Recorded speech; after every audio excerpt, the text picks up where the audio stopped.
Bonjour à tous et bienvenue sur Tuto Blender. Dans ce Quick Tips, je vais vous parler du raccourci clavier Alt-C.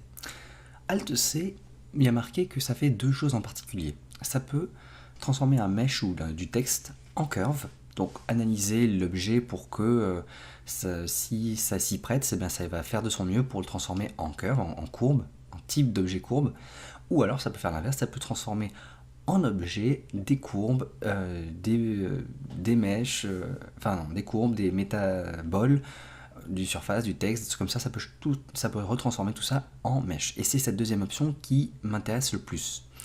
Donc j'ai ma courbe qui est ici. Si je vais en mode édition, voilà, j'ai une courbe. J'ai fait ça en faisant Shift A et en faisant Curve. Donc c'est un type d'objet qui n'est pas un maillage mais une curve.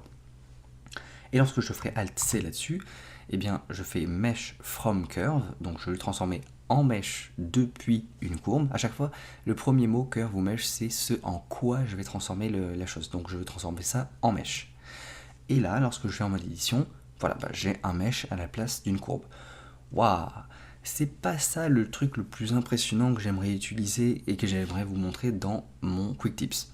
C'est autre chose. Donc j'ai un deuxième calque qui est ici à côté, pouf, et là-dedans j'ai un objet, c'est un cube en fait. Si je vais en mode édition, vous voyez que j'ai un cube, mais qui en fait a une pile super grande de modifiers. Et je pourrais encore l'agrandir si je voulais et mettre d'autres trucs dedans. C'est un peu inutile tout ce que j'ai mis, je pourrais en rajouter d'autres qui sont inutiles, genre triangulate, pouf, c'est les triangles, ça me rajoute un modifier de plus, voilà. J'ai un truc immense. Mais vous savez bien que ça peut être, surtout lorsque vous avez une très longue pile de modifiers et que vous avez plusieurs objets, parce que je pourrais dupliquer cet objet, l'avoir en plein de fois, voilà, hop, Shift D encore, boum, j'ai 6 fois cet objet, mais ça pourrait être des objets différents avec des piles de modifiers différents. Si vous avez par exemple ouvert une scène d'un ami ou de quelque chose que vous avez récupéré sur internet et que tout a été modélisé avec des modifiers et que vous voulez juste en faire un OBJ, un export dans un format OBJ par exemple, et que vous voulez appliquer tous les modifiers, alors je pense qu'il y a une option dans l'export.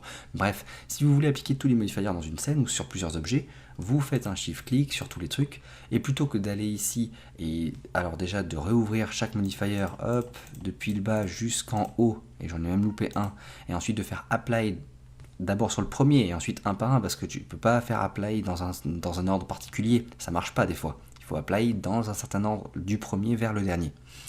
Eh bien c'est long, répétitif, ennuyeux, donc plutôt que de faire ça, vous sélectionnez tous vos objets et vous faites Alt-C, et donc vous allez transformer ces objets en mesh, même si ce sont déjà des meshs.